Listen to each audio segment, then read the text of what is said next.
I will focus mainly this part. Second part, I will show the importance of fear for social philosophy, and this leads, I think, social philosophy into political philosophy too, anyway. And the third part, I will discuss a case from Hannah Arendt's famous Eichmann in Jerusalem, and this was done before this afternoon, so it was just a case. Okay, then let's start from the social stances. I think that we will, say, lose some time here, but it's, well, the grounding part of the presentation. So what is a social stance? Let's say that a social stance is intuitively a kind of yes or no, or a neutral attitude which can determine the agent's decisions, acts, and further stances.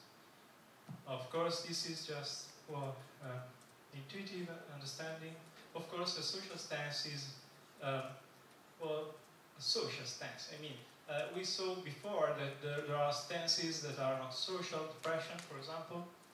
In this case, we have something more, which is the manifestation of the stance, which is absolutely necessary, I would say. So, social definition, a definition of a social stance is it is a disposition of a social agent A which inclines A to respond in a certain way to social entities such as requests, offers, proposals, threats, and emergent social bonds. Here we have two dimensions. We will discuss this in depth, which means an interior position and an exterior manifestation. They are both extremely important. Let's see an example. The treaty offered by an enemy can be accepted or refuted. It can even be suffered if there are not acceptable alternatives. One can give his assent to the treaty, thinking that it is the best thing to do. Well, if he doesn't want the bad results of a punishment from the other. Eventually, the agent can decide to be not just the addressee of the offer, but also to be proactive, playing a fully active role and giving his active assent. So, yellow is used here to underline the four main stances, and there is a fifth one, but I will add this at the end. So let's see one by one all these four cases, and here we are. To refuse is a kind of no said to a circumstance, to a proposal. The social agent is not giving his assent, nor he is accepting. Well, the refusal is the zero level of the social relationship. Here we have also the case of contempt. And again, we have a situation in which we have in the same stance refusal, a rebellion, and contempt. There are, of course, some essential differences, but they all stay on the ground that we have an interior attitude which is a no, and an exterior manifestation which is also a no. But there are some further features that we will see which help to understand the differences between refusal, rebellion, and so on. Let's go to an example. To go storming the Bastille, one leads the attack, and no rebuke is right. But most questions are allowed, such as where are you going, why are you leaving, or requests don't leave. But of course there is no obligation. So we have cases in which a cooperative action some way comes, but we don't have obligations, strictly speaking, and people are acting together, not being together some way. Still, the people are acting because they do not accept something, they rebel, in fact, and they think they should. Second case, to suffer. I think that this stance is not very much studied yet. While rebellion has been well treated by Albert Camus quite interestingly, I think that he was not understood because they treated his book as a political text, and well, of course, maybe it was, but I think that if we take this book from the philosophical, social philosophy, social philosophical point of view, then we have to say that this is a very, very good book. Anyway, the case of sufferance is the second one. To suffer or to be subject to the initiative of someone else does not entail being able to refuse or to rebel against it. Such stance is a midpoint between rebellion and acceptance. In this case, the social agent is passive, interiorly not accepting what he considers to be wrong, or he dislikes, or he simply doesn't have reasons to accept, yet is not ready or able to contrast it. Acceptance is a stance in which the social agent is outwardly and inwardly open to what he has to deal with, whether an act, a status, an institution, etc. The point here is that the agent does not comply unwillingly, he is merely concessive, and its typical expression is, why not? So the agent has many reasons, but none of these reasons is essential. We see that here that acceptance is passive. However mild it may be, it is the starting point for a collaborating activity, so that it is possible to say that it is the initial moment of an aware building of the social reality. However, with the sole acceptance, no social reality would be initiated, since acceptance is passive. To find something more proactive, one must go to the next social stance, which is assent. The assent is a social stance which consists in an interior yes given without reserve and manifested. Its typical expression is, yes, let's. But beware, yes, let's could be a case of suffered initiative, because the person exteriorly manifests a yes, let's, and we never know what's going on in the mind of the other person, and this is tricky and makes social reality quite intriguing and interesting, I would say, sometimes traumatic, though. And here a summary of what has been said up to now. Of course, we don't have the fifth stance, but, well, it will come. So we have the case of refusal, which is quite interesting. There are some modifications of refusal. We discussed yesterday about the case of women saying no, meaning yes, if there are. And I would call this case strategic refusal. For sure, we use very many strategic refusals in politeness. Do you want a cup of tea? Oh, no. Please, I insist, take the cup, I made it by myself. Okay, thank you. In this case, politeness is inside the stance, and also gifts are working this way. And also there is a prudent refusal with the person with a neutral attitude, neutral interior attitude, and saying no because, well, he's conservative somewhere. The sufferance case, we know negative interiorly and positive exteriorly.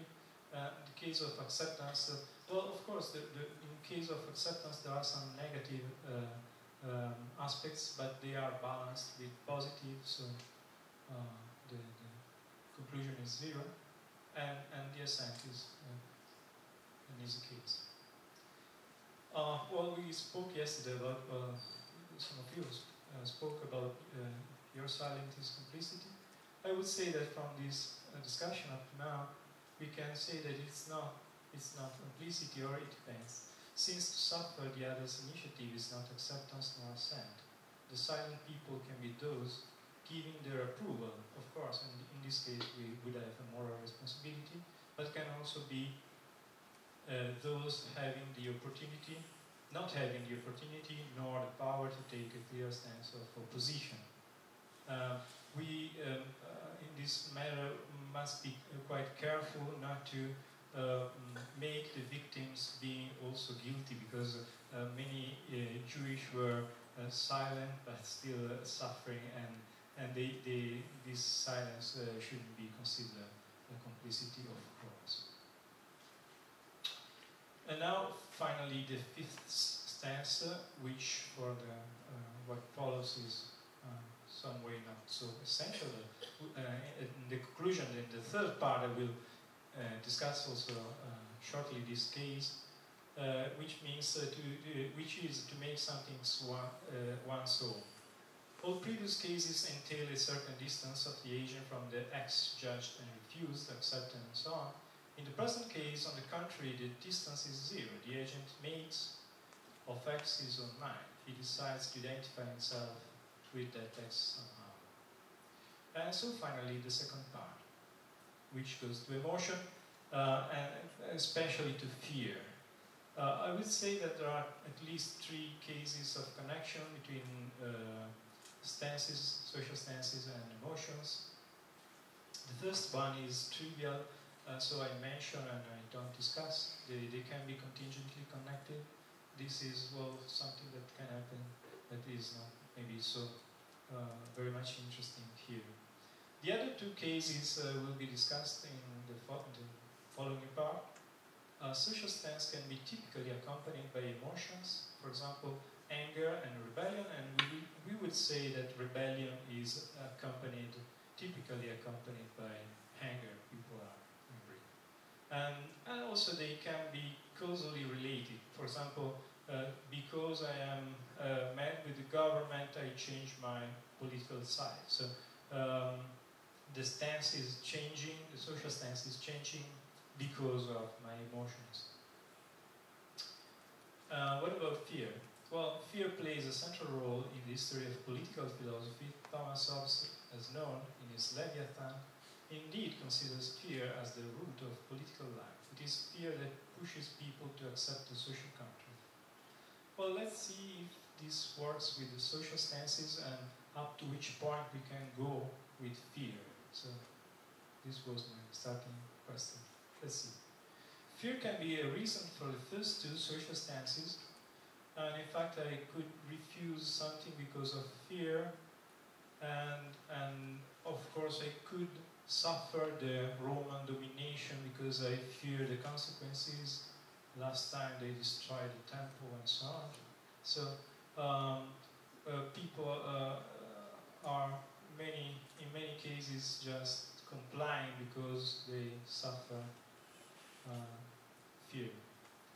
Okay, this case seems quite easy, and so we see the connection. Fear, second point. About the third stance, which is acceptance, fear should be at least accompanied by other positive reasons or emotion to reach a balanced, neutral interior disposition. We have a neutral situation, so we may have fear, but of course we cannot have just fear, because fear is a negative emotion, at least I will claim this. The point is that we don't have fear with the fourth stance, and of course even with the fifth. So fear cannot be presented as a positive motivating reason in the last two social stances to accept and to make something one's own. So here Hobbes' model is not working anymore, and we see that the social stances are adding something more. So fear, and what about the connections between social stances and emotions? We said that, well, causally related and typically connected are two ways of connection. So let's see what happens. Fear can be causally related to refusal. One can refuse the request to take a fly because he has an irrational fear of flying, even if he knows that an airplane is the safest means of transportation. And of course we have a quite famous example of the great fear during the French Revolution. People are rebelling because of fear. So there was a causal relation. And they can be typically connected. The suffer to suffer is typically connected with fear, though of course not exclusively. From ancient times to 20th centuries totalitarianisms, fear has been an instrumentum reinis. And, or, of course, here we have to quote Machiavelli. Well, his reasonable advice is to the prince is it is much safer to be feared than loved. Here we have to say that interestingly enough, Machiavelli's further advice is to avoid that fear becomes hatred, of course. So well, the prince has to avoid that the people are suffering or refuting his ruling. We can understand why. And so, a synoptic view of what has been said, X means yes, the circle means no. So, to refuse or to rebel, the first is a refusal and the second is a rebellion. Well, refusal is not typically accompanied by fear, while rebellion is. To suffer is typically accompanied by fear.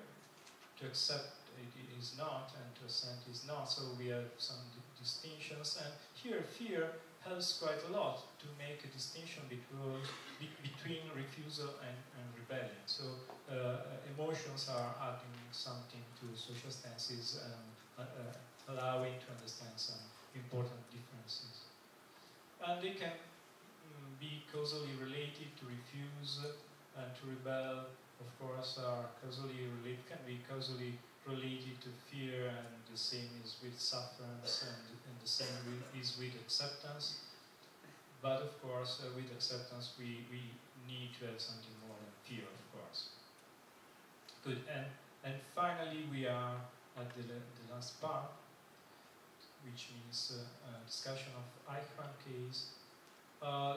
Let's see if what I have presented in the first two parts is working with Eichmann. So we have a passage in Arendt's text which says, Kaltenbrunner had said to him, "Why not join the SS?" And he had replied, "Why not?"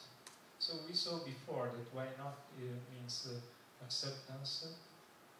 So the starting point of Eichmann was not fear, and this is quite important. Hitler seems that some way was afraid of Hitler, so maybe the presence of fear is making the judgment, the moral judgment, quite different, because if someone feels the situation, well, he is not fully free, and this could be a reason for a mild judgment. But in this case, he was not afraid, he was just accepting. That was how it had happened. He didn't have reasons to... In that case, he wasn't afraid of Hitler. That was how it had happened. The quotation goes on. And that was about all there was to it. And then, going on, you can read. The propaganda, his sincere admiration, well, you see, admiration, Arendt says, admiration for Hitler and his desire of a career led him to give his full assent to Nazism and to follow orders scrupulously. Here one can see how the party worked, forging his interior disposition. He was perfectly sure that he was not what he called an innere Schweinhund, a dirty bastard in the depths of his heart. And it's interesting, because here he is not afraid of the opinion of the others. He is not afraid of being called an innere Schweinhund, but he doesn't want to be. So it is the way in which he looks at himself. And as for his conscience, he remembered perfectly well that he would have had a bad conscience only if he had not done what he had been ordered to. So he was trying to be this comes from the process. He was trying to be an idealistic man following the orders, even when the others, SS, were not anymore. And this is quite important. It was not a matter of faith. He was not moved by hate for Jewish people, of course. And well, here is the passage. I now lost everything, all joy in my work, all initiative, all interest. I was, so to speak, blown out. So he was sad about the Jewish people, but still he was going on obeying, because he was, well, he took these things. And so finally, Eichmann was not acting because of fear, and this is an aggravating factor, and indeed he was condemned. I would say that this discussion helps to understand how complex social realities can be built, making people cooperating, and we don't need fear, even though, of course, there are many societies in which fear is quite important. We don't these societies anymore. So let's think about these things. And thank you for the kind attention.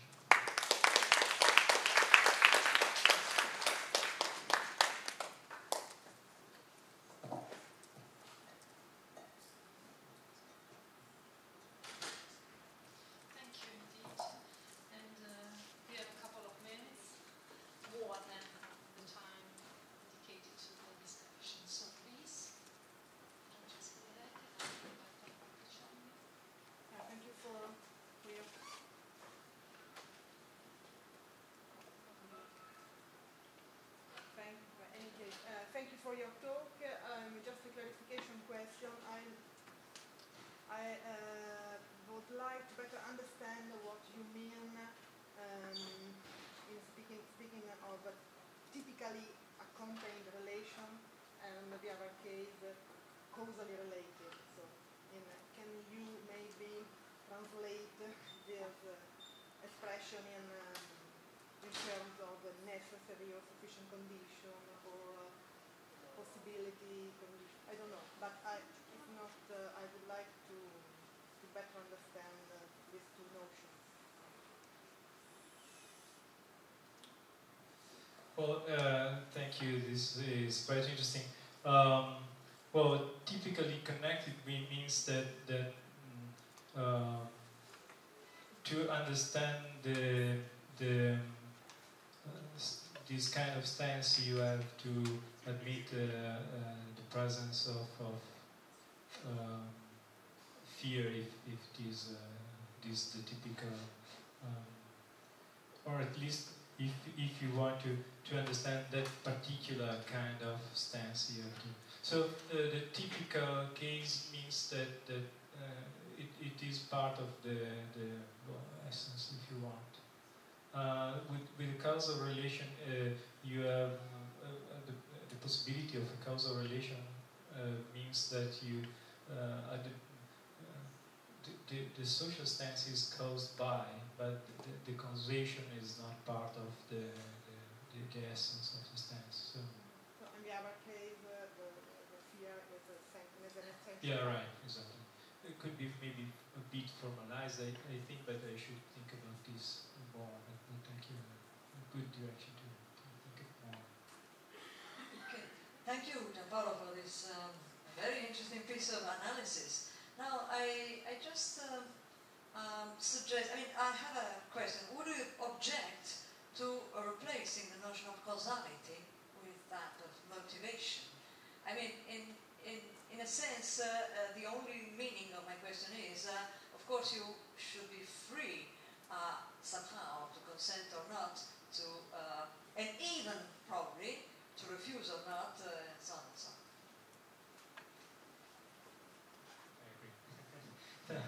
Good point. Thank you. Other questions? But by the way, it's maybe more a matter of well, well, of course, people are free, but I mean, in taking this stance, the emotional side pushes me, and so this doesn't mean, of course, that something automatically happens. But you are right. Maybe it's better to speak about motivation. So this is a question for clarification. When you're talking about assent, you kind of mentioned well, maybe there might be cases in which assent is more like suffering, right? There are these difficult cases. And so I'm wondering if you think that there's a possibility of the fifth kind of case, right, but making something one's own, can also have these kinds of subtle, not necessarily positive, right, some negative types of making things one's own, and whether or not then assent and making something one's own can become related to fear as well.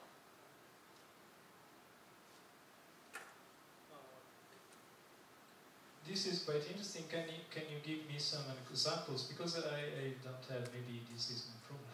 Yeah, sure. So you might consider people who are in society living under marginalized conditions of oppression, right? So in these conditions, they basically decide to become the happy slave, right? So they're like, you know what?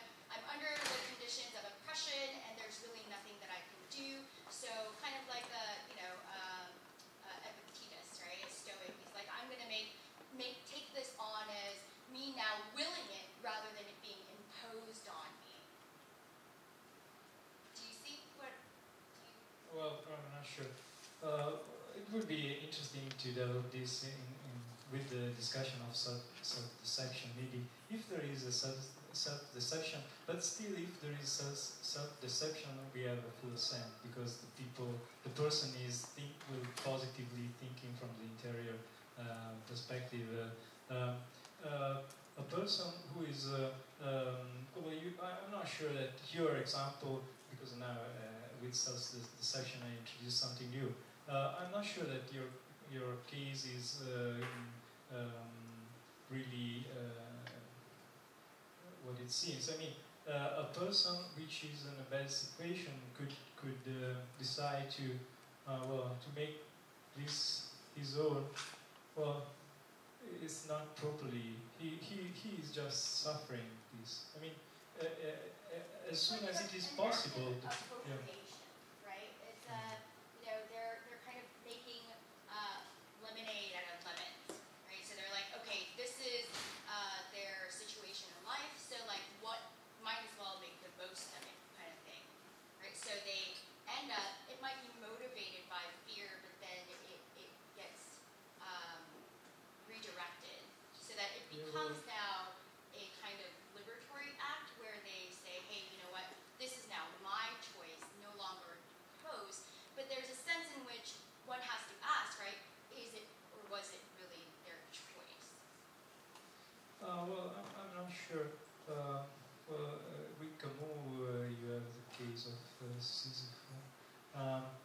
Well, but then he's still playing in such a way as the interior attitude would be a yes, but it is not. So I think that, of course, it's a kind of strategic behavior, but still it doesn't seem to me that the agent is sincerely able to say, well, I do like this if he doesn't interior.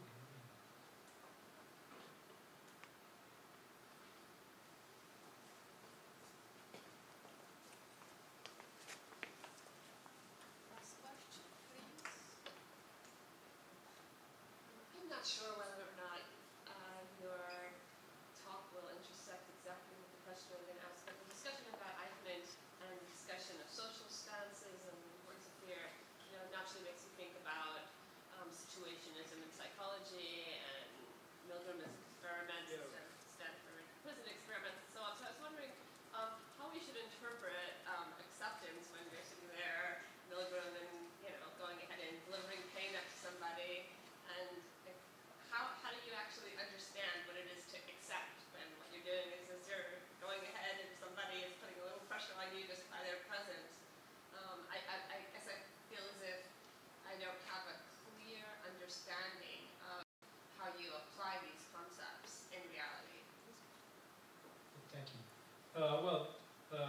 course, as far as we stay to the experiment,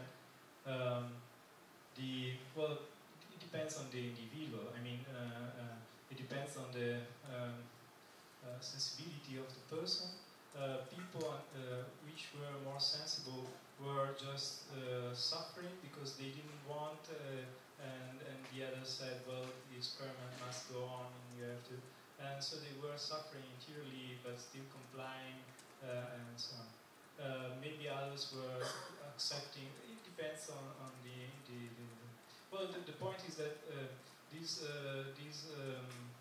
categories are helpful to understand situations, but you never know exactly what's going on. So they are helpful, but not absolutely